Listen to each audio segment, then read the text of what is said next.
Rarely, the crowd is finally happy. Danny finally doesn't know what to say. So that clip is taken from a Magnus game which I covered earlier this year, and in it he plays the most GOAT endgame move, but then in this game he does something very similar. So this one really reminded me of that video.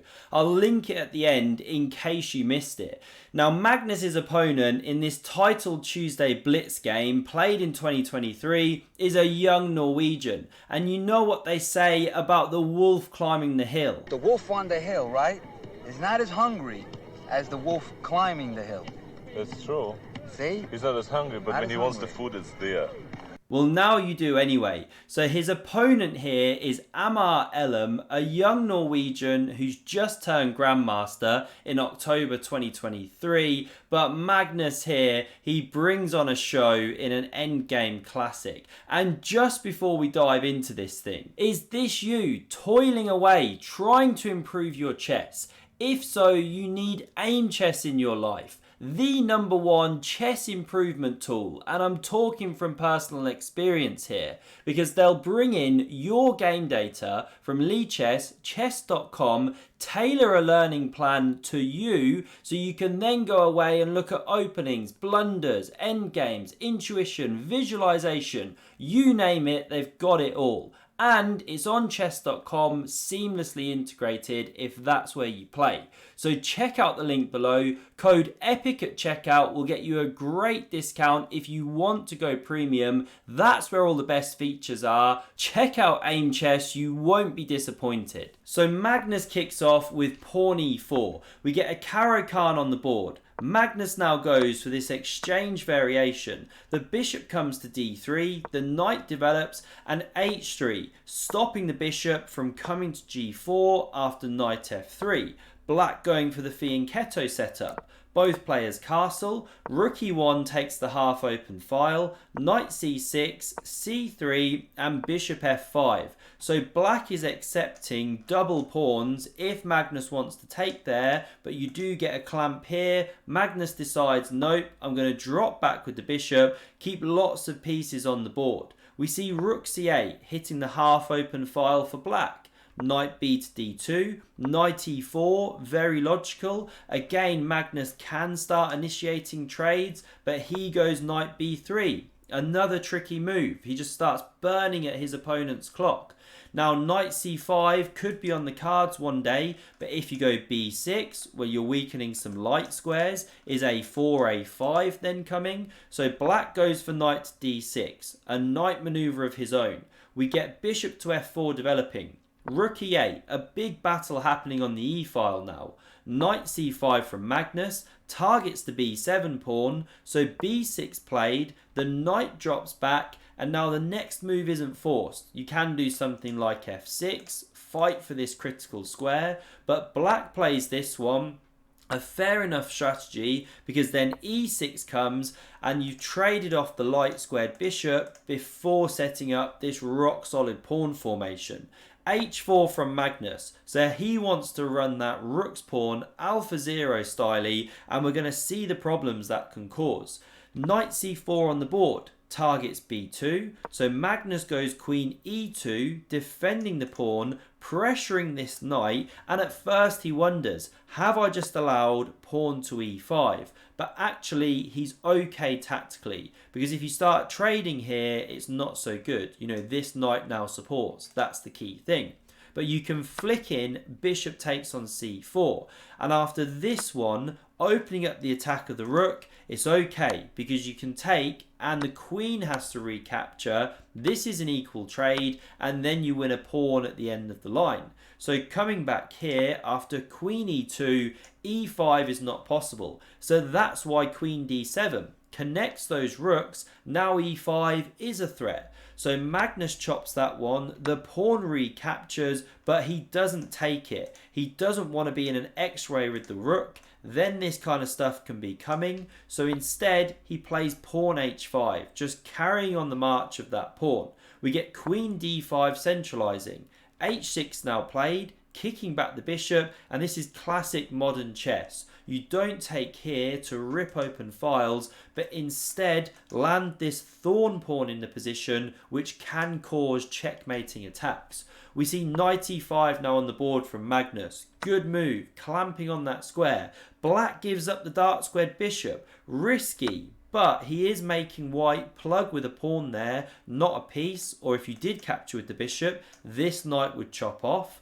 So queen d3 now played, looking for counterplay. If you take, then this one's coming as a passed pawn, but Magnus doesn't go for it. He goes queen g4. Could have taken off the queens, but instead he wants to attack on those dark squares. So queen f5 comes back, challenges that queen, it sidesteps, and after rook e8, challenging the open file, Magnus plays a move which looks impossible, because what if black takes here? Rook recaptures and you win a pawn. Well, now we see this one coming back to haunt the black player. You can play rook down here, or the more spectacular one is queen down. This one's forced, rook captures, and that is a checkmate. So rewinding here, that's why you cannot win this e-pawn after an exchange. So black goes for rook to d3, the second one doubling. This is getting dangerous. So Magnus does now capture. The pawn takes back. Rook d1 comes in front, and now rook d8 comes behind. Very natural move, but perhaps black should have gone for this one. Take the opportunity to snap off the e-pawn. The rook's not on d8, so it can't be captured by the queen with check. And here this is a playable variation. That pawn drops, but you're just about clinging on to things as it stands. But what we see in the game after rook d1 is rook d8 played. Now we get bishop g3 from Magnus.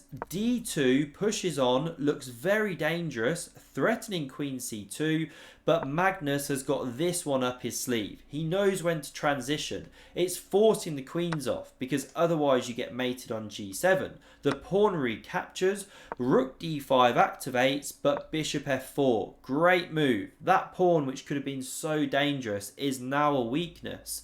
And after this move of g5, Magnus doesn't fall for the trick, because if you capture the pawn immediately, you're walking into a pin. Knight e5 comes, knight c4 coming, you're in some trouble. So coming back here, we see bishop e3, Magnus in no rush, knight e5 anyway, the rook captures. You'd love to land knight c4, but then the rook takes here. So we see a trade, bishop takes, knight c4, the bishop drops back to cover b2.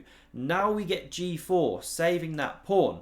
King h2 played, and the knight starts rotating. They're dangerous in blitz, these tricky knights, but look at the clock times. Magnus is miles ahead. This is where weaker opponents struggle, but watch how he now marches in the king, uses his pawns to squeeze, and finishes with some endgame goat prowess. So the pawn attacked, it gets covered by the bishop. Knight c5, looking for this big square. Magnus walks right into the check. Why? Well, he's activating the king. You can take this pawn, but black goes for this. Gets rid of the 3-on-2 majority. Magnus now pushes here, and b5 just tries to break up those pawns. The computer doesn't love it, but black playing on seconds. You can take, but Magnus pushes. Now we get pawn a6. Black afraid to leave that one on a dark square. King f3 played, king f8 coming round, and here comes the march of the white monarch. The knight checks, but it forces this king further in. The king comes round, king c5, king d7. You're just in time to keep this king boxed out, using knight and king, but there's a bit of a zugzwang which is developing. We get g3, king c7, but now check. Astute play from Magnus. You cannot capture and go in for this endgame. All the black pawns are paralysed. White's got loads of waiting moves at the disposal. Eventually the king's going to march in one way or the other. So we don't see knight takes. King d7 played.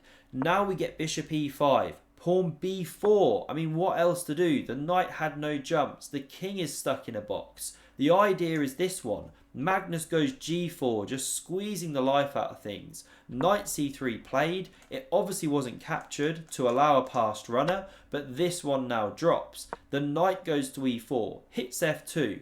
Magnus now goes this pawn to f3 move. Knight d2 hits 2 pawns here, and Magnus actually abandons this pawn with his king. He can go f4, still winning, different way to play, but he marches in, prioritizing that king activation. We get takes here with check. You could have gone the other way, just a different variation. Now king b6, knight d2, heading for a monster check on c4. There's a good way to turn the game. But Magnus goes f4, covers that bishop. The check comes anyway, king takes, king c6, shouldering out the white king for the moment. But now g5 on the board, knight e3, and this is where we get the move. A nice endgame finish from the GOAT endgame player. Can you guess what Magnus played to force resignation in the next move?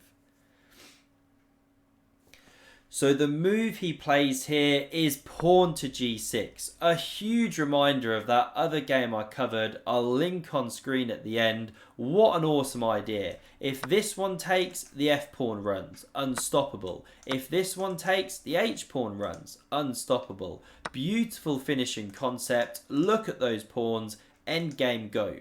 I hope you enjoyed this one. Do check out the video on screen and smash that subscribe button if you regularly enjoy these videos. Really helps me out, and I hope to see you again soon. Thanks for watching.